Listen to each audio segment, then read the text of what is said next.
Good afternoon and welcome back to Pike County 4-H Life Skills Virtual Day Camp. This afternoon we will be talking on basic fire safety and basic first aid. We're glad you could join us today, and we're going to go ahead and get right into our icebreaker for today. I will share my screen with you, and here is our question. True or false?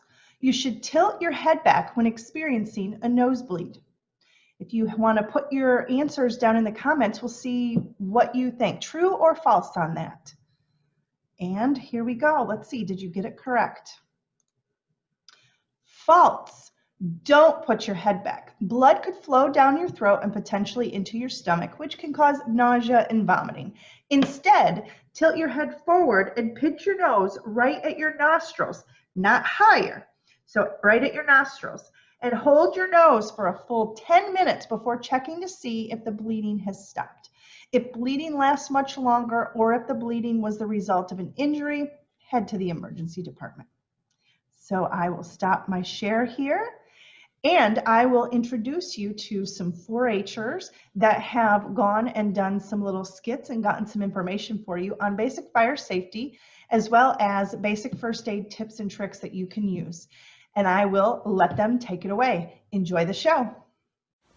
Oh, I didn't see you there. Oh, so I was just helping my mom do laundry, and we were talking about fire safety. And she said, the most important thing to do is take your lint off your, whatever this thing's called, and throw it in a trash can. Because the lint catch on fire. Just make sure with garbage cans what you throw in the trash can, because it can light on fire.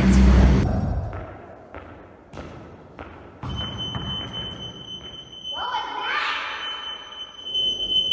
Oh, that was a fire alarm.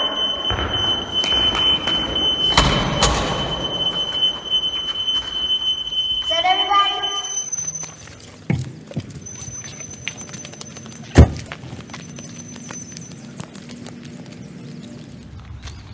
And here they have demonstrated how they executed their escape plan when the fire alarm went off. Hello, I'm Shannon Caldwell. I'm the 4-H Center Program Director, and I'm going to be giving you a 10-minute first aid instructional class. Please keep in mind this is just a tiny glimpse into first aid. This is not everything you need to know, so please continue learning on your own like you already are. First and foremost, you want to have a plan so that you can prevent any emergency situations from happening if possible. Have a plan for where you're going, what you're going to be doing, what do you need when you're on this adventure, or if you're maybe just going to the store, but have a plan for whatever it is you're doing.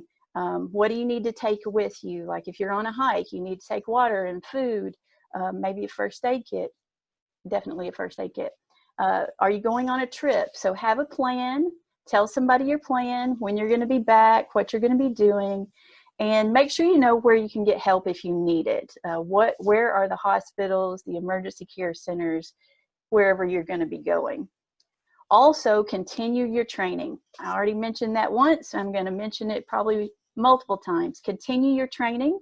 Here's some options with Red Cross. They have a babysitter training class that includes some first aid, and that's geared toward learners who are 11 to 15 years old. Lifeguarding, you have to be at least 15 years old, but that covers CPR for the professional rescuer and first aid, and of course, lifeguarding skills. There are some CPR classes that don't have a minimum age. You just have to be, physically able to do the things that they teach you to be able to take the CPR class. So you'd have to check with either American Red Cross or American Heart Association to find out if you're old enough to take that CPR class. When you first come upon a scene where an emergency situation has taken place, there are 5 things you want to remember as you, quote, size up the scene. Number 1, I'm number 1. That just means you've got to keep yourself safe, because if you don't keep yourself safe, you're not going to be any help to anyone else, okay? 2, what happened to you? So that's to help you remember to kind of gather clues about what's gone on here. And if the person is conscious, if the person who's been hurt is conscious, ask them what happened. Or if there's people standing around, ask them what happened here. Okay, so number 1, I'm number 1. Number 2, what happened to you? Number 3, not on me. That just means put on your gloves, use your personal protective equipment, PPE. You've probably heard that term a lot lately. So make sure you protect yourself from blood, anything like that that might infect you. 4, are there any more? So is there 1 person, 2 people? How many people do you see that might need potential help? And then 5, what's the vibe? All that means is what's the seriousness of the situation? So look around, see who's going to need your help first, and then go into your training to help them. ABC. So ABC just means airway, breathing, and circulation. So airway, make sure a person's airway is open. In this picture here, you can see that the nurse that's in the picture has the head tilted back a little bit. That helps open the airway where your mouth, nose, and throat are clear. Breathing, look, listen, and feel for breathing. So if somebody's unconscious, then you may not know if they're breathing. If they're conscious, they are breathing because they're talking to you, they're breathing. But if they're unconscious, go up to them, take a look. You can see in this picture, the person is watching the chest to see if it rises or falls. They're listening to hear if they can hear the person breathing. And then on the side of their face, they're feeling for breath on the side of their face. So that's what that picture is showing you. And then check for circulation. Check for a pulse, and on the next slide, I'll show you how to check for a pulse. And also check for signs of severe bleeding, because these 3 things are things that can immediately be cause someone to lose their life. If they do not have an open airway, if they're not breathing, if they don't have a pulse, or if they're severely bleeding, those are things that you need to take care of immediately if they're having issues with any of these. So checking the pulse. You guys can do that right now if you want to. There's 2 places that are the most common places to check a pulse. On that previous page where you saw him looking, listening, and feeling for breath, at the same time, you can also feel for a pulse in the neck area. See that picture there? So if you'll go on either side of your throat here, on either side, kind of down from your ear, and you feel right in that little indentation. Go ahead and try it if you want to. You can feel your heartbeat. You can do it on either side. So that's one place you can check for a pulse. And that's a really strong pulse, so it's easy to feel the pulse there. Another place that you see a lot of time on TV or the movies is your wrist. So if you look right there, you can see the picture of where to check for a pulse on your wrist. So it's just kind of below your thumb, and you put your fingers just in that little area below your thumb, and you should be able to feel your pulse. And if you lay your wrist on a table, it's a little easier to do. But those are 2 places where you can check for a pulse.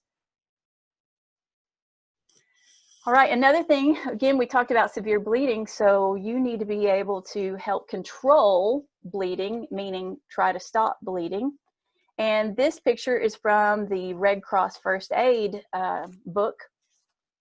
And what they want you to do is you want to cover the wound wherever the bleeding is happening. You want to cover it with a sterile dressing. What they mean by that is like some gauze, something that's sterile, meaning clean. And if you don't have this kind of thing available, hopefully you do because you're prepared. But if you don't have this kind of thing available, look for something that's clean that you can cover the wound with. And let's pretend like I have a wound on my arm. Well, I would take this, I would put this over the wound, and then I would press. That's called direct pressure. I would press to help stop the bleeding. Now, if you're the person that's helping someone else that's injured, If they can help you, if they can help themselves, let them do it. Let them put the pressure on their own wound. That way, they're only exposing themselves to their own blood rather than you doing a lot of the exposure of yourself to their blood. But obviously, you're there to help. But if they can help themselves, let them. So you're going to put direct pressure over the wound. Let's say it bleeds through your pad. Don't take that pad off. Just add more on top. And the reason you don't want to take that pad off is because if you remove that, then you're potentially removing what's stopping the bleeding, and it'll start bleeding again. So just add stuff on top. And then you'll notice in the picture they have like a roll of bandage that they'll roll over the top of it to keep it in place. And of course, we're going to talk about 911 in a minute, but of course you're going to want to call 911 if you can't stop the bleeding or if it's severe.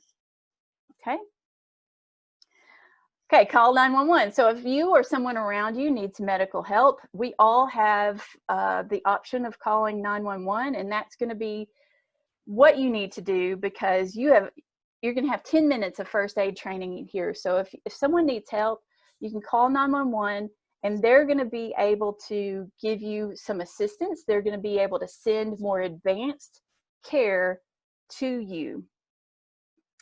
So when you call 911, you want to be able to give them information. First, you need to tell them where you are. If you don't know the address, see if there's somebody around you that knows exactly where you are, if you're unfamiliar with the area. And also, once you do tell them where you are, if you're going to be difficult to find, if there's somebody else there, have somebody waiting to kind of help the emergency care folks find you, okay? You want to be able to tell them what happened if possible. You want to give them a description of the injured person, like approximately how old are they? What is the condition that they're in? Have they taken any medications that you know of? If the injured person is conscious, you can ask them all these questions so that they can, so that you can pass on that information. Also, asking them questions tells you a little bit about their level of consciousness. So if they're not able to answer questions very well, that tells you a little bit about how ill they are, okay? But if they can answer your questions and without any issue, then they're a little better off. So again, asking them questions not only gives you information about the person, but it helps you know how injured they are. And if you can tell them when the injury or the illness happened, especially if someone is having a stroke, the time is very important. And of course, like if there's a cardiac arrest, something is happening with their heart, time is important too. So if you can tell them when it happened, that'll be valuable information.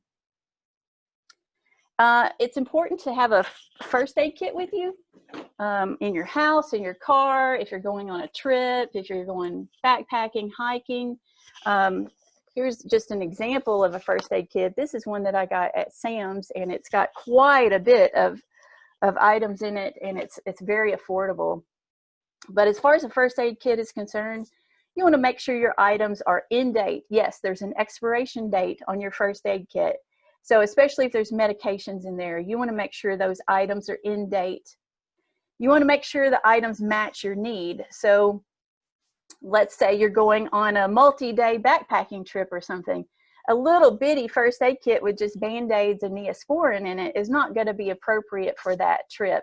It may be appropriate for you to just carry on yourself, but for the big scheme of things, if you're going to be a multi-day trip, you know, Band-Aids and Neosporin, those are not everything you're going to need. Consider heat when you're thinking about where to store your first aid kit. So if you keep one in your car, just remember that we have hot summers here in Arkansas, and the heat can damage some of the items in your first aid kit if you keep it in your car. So think about how to store your first aid kit and not damage the items in the first aid kit. Once you use items from the first aid kit, replace them as soon as you can, so that when the next person wants to use that first aid kit, those items are there and they're not missing. Know where the first aid kit is. So you and your family, you need to agree upon where you're going to keep your first aid kit. And after you use it, like if you use it, replace those used items, and put that first aid kit right back where you said you would keep it, okay? And know what's in your first aid kit. That way you know if you need help, if you need to help somebody, you know that those items are going to be in that first aid kit and you can go get it. And like I said, consider a small personal kit for yourself. Another thing to keep in mind is medications and allergies. One of the things you're more likely to come across is someone having an allergic reaction to something. It's not always a life-threatening thing, but there are people who definitely have allergies that are life-threatening. So as far as allergies are concerned, you'll see in my list here that Benadryl at the very bottom is a name brand for an allergy medication that most people know, but the actual drug that's in Benadryl is called diphenhydramine, and it helps people when they are having an allergic reaction, a mild allergic reaction. It helps to alleviate that allergic reaction. An EpiPen, if you look above that third bullet point there, an EpiPen is something that people carry, those people that have severe allergic reactions to things. And EpiPen has epinephrine in it, and they will have a prescription for that. And if you know someone that's going to be going on a trip that has an allergic reaction and you're going to be with them, you'll want to know how they take care of that allergic reaction so that you could potentially help them if you need to. And then that kind of comes into that next bullet point, the second bullet point, excuse me. Tell your teammates where you keep your medications, like if you're going on a trip together, or if or your family members, in case you might need to help them with those medications. And really important to keep your medications handy and in their original container. So don't dump a bunch of different medications all in one container and you don't know what they are. All you can see is like, okay, there's the blue one, there's the white one. You know, you need to keep your medications in the container that they come in, especially prescription ones, so that you know what it is, how it needs to be taken, so that if you need to call 911 or if you need to help somebody, you know exactly what's in there, you know exactly how it's supposed to be taken, and you can help that person or tell an emergency responder what this medication is. I recommend watching a video on hands-only CPR. It'll only take you a couple of minutes. I will send your county agent a link to this a video that's hands-only CPR. I would say this is your bare minimum of what you need to know. Again, I encourage you to take a CPR class that's going to be several hours of a class so that you can learn how to do CPR in a more extensive way. But you could watch a video on hands-only CPR. You could look it up right now, hands-only CPR. It'll take you 2 minutes, and you'll have that in your mind and can at least do that if you don't have further CPR training. If you have any questions, you can contact me. I'm Shannon Caldwell, and here's my information. You can contact Karina Boxnick. She's your state 4-H camping coordinator, and she is also CPR and first aid certified as an instructor. She's a lifeguard instructor, and she is also wilderness first responder trained. So we both are resources for you if you need additional information about first aid, CPR, or wilderness first aid, and we'd be happy to talk to you. I hope this has been helpful. Please, please, please continue your training, and remember that if you have to assist someone, knowing this information is going to help you be calm and help you be more of a help to the people around you and to yourself. And it's okay if you don't remember all the details about this. What is going to happen is you will respond and you will do well, and everybody around you will be better for having had you there because you were prepared and ready. Thanks for doing this training. Bye. Thank you for joining us today, and we hope you join us again next Thursday at 10 a.m. and 2 p.m. for more Pike County 4-H Life Skills virtual day camps. Have a great day.